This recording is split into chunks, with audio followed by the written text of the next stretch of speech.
Assalamualaikum warahmatullahi wabarakatuh. Shalom, Om Swastiastu, Namo Buddhaya, salam kebajikan rahayu.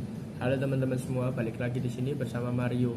Kali ini Mario akan menjelaskan apa arti dari semiotika.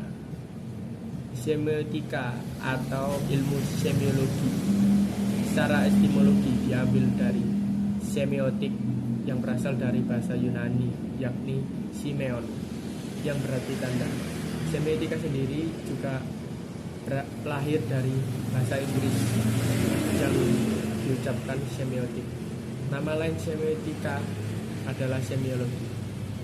Kemudian jika dikaji secara terminologi, semiotika dapat didefinisikan sebagai ilmu yang mempelajari tanda. Oke, kita lanjut ke konsep dasar semiotika. Pada dasarnya, semiotika adalah ilmu yang mempelajari tentang makna dari sebuah tanda atau bagaimana cara kita memaknai tanda itu sendiri, dengan menyertakan adanya mitos dan metafora yang bersangkutan dengan tanda tersebut. Konsep-konsep dasar semiotika dicetuskan oleh Ferdinand de Saussure. Itu meliputi tanda atau simbol, kode, makna, mitos, dan metafora. Yang pertama kita akan menjelaskan apa itu tanda. Menurut Saussure, tanda atau sign ini terbagi menjadi 3 komponen, yaitu tanda yang diartikan lain sebagai sign, yang mencakup aspek secara material berupa suara, huruf, gambar, gerak, dan bentuk. Kemudian yang kedua, penanda atau signifier, yang mencakup material bahasa, yakni apa yang dikatakan dan didengarkan, dan apa yang ditulis atau dibaca. Kemudian yang ketiga adalah petanda, signifier, yang mencakup aspek mental bahasa, yakni gambaran mental, pikiran, bahkan konsep. Oke, ketiga komponen itu harus ada dalam sebuah semiotika agar kita bisa memiliki eksistensi yang secara utuh ketika menjelaskan tanda atau simbol. Apabila salah satu komponen tidak ada, makna tanda tidak dapat dibicarakan atau bahkan dibayangkan di benak manusia. Jadi, penanda atau signifik adalah konsep yang nantinya akan dipresentasikan oleh penanda atau signifier, atau sebagai kita yang menandakan atau memaknai sebuah semiotika tersebut.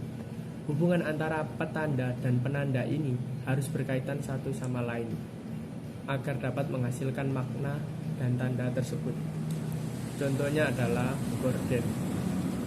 Itu juga merupakan sebuah tanda karena signifier yang berupa kata itu sendiri dan signifit berupa kain merupakan yang menutup sebuah jendela.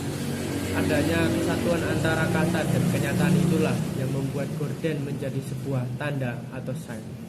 Dalam kehidupan ini terdapat banyak sekali tanda yang rata-rata diproduksi oleh manusia, antara lain sebagai gerak atau isyarat, tanda verbal berupa ucapan kata, dan tanda non-verbal berupa bahasa tubuh atau kode.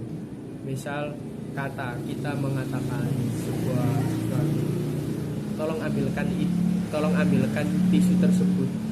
Dengan menunjukkan, kita sudah menunjukkan bahwa itu merupakan tanda verbal. Kemudian jika kita tidak mengucapkan sebuah kata melalui mulut atau suara, jadi jika kita mengucapkan non-verbal, kita hanya menunjukkan ke objek supaya orang bisa tahu apa yang kita maksud. Itu bisa dikatakan contoh non-verbal. Kemudian tanda verbal yang berupa ucapan biasanya diimplementasikan melalui huruf dan angka. Adanya ikon sebagai tanda yang mirip dengan objek yang diwakilkan keberadaannya. Ikon bisa mirip sesuatu atau hal yang dimaksud. Misal gambar toilet di suatu gedung atau pom bensin. Kita bisa menjadikan itu sebagai alat pengukur atau indikator. Jika orang ingin masuk toilet, kita bisa melihat tanda toilet laki-laki maupun toilet perempuan. Kemudian kita lanjut ke indeks. tanda yang memiliki akibat dan diwakilinya. Misalnya di stiker paket kardus terdapat gelas yang mudah pecah misalnya. Kita bisa melihat logo kaca pecah atau gelas pecah. Itu bisa diartikan sebagai benda yang rapuh atau mudah pecah. Kemudian kita masuk ke simbol. Tanda yang didasarkan pada konvensi, peraturan atau perjanjian atas kesepakatan bersama. Keberadaan simbol ini hanya dapat dipahami apabila orang tersebut memang sudah mengerti kesepakatan bersama yang ada. Misalnya seperti logo brand.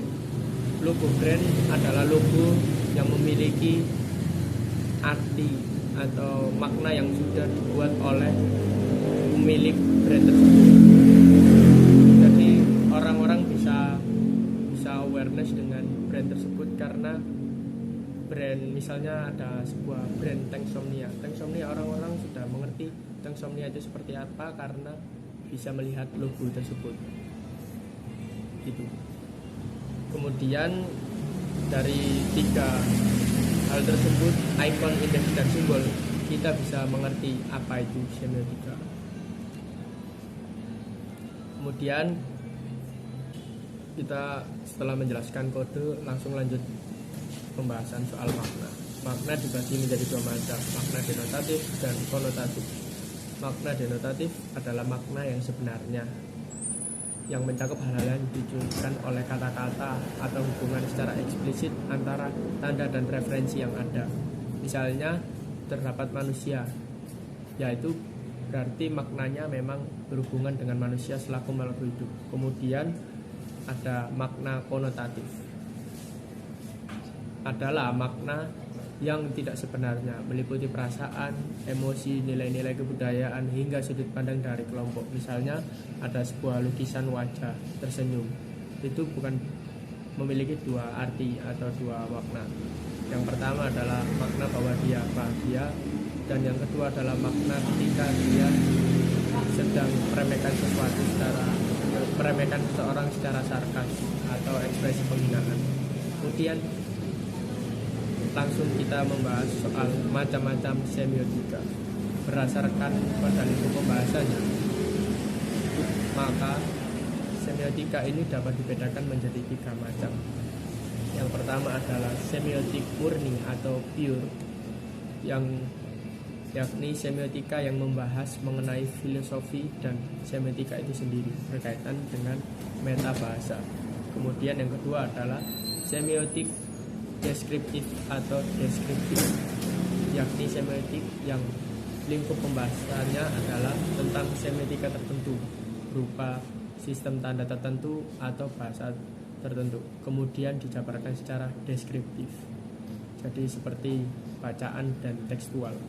Kemudian kita langsung lanjut, yang ketiga adalah semiotik terapan atau applied.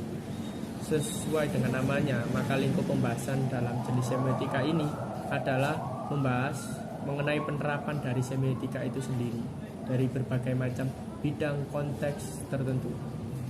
Misalnya berkaitan dengan sistem tanda sosial, komunikasi, sastra, periklanan, film, dan bahkan lain-lainnya.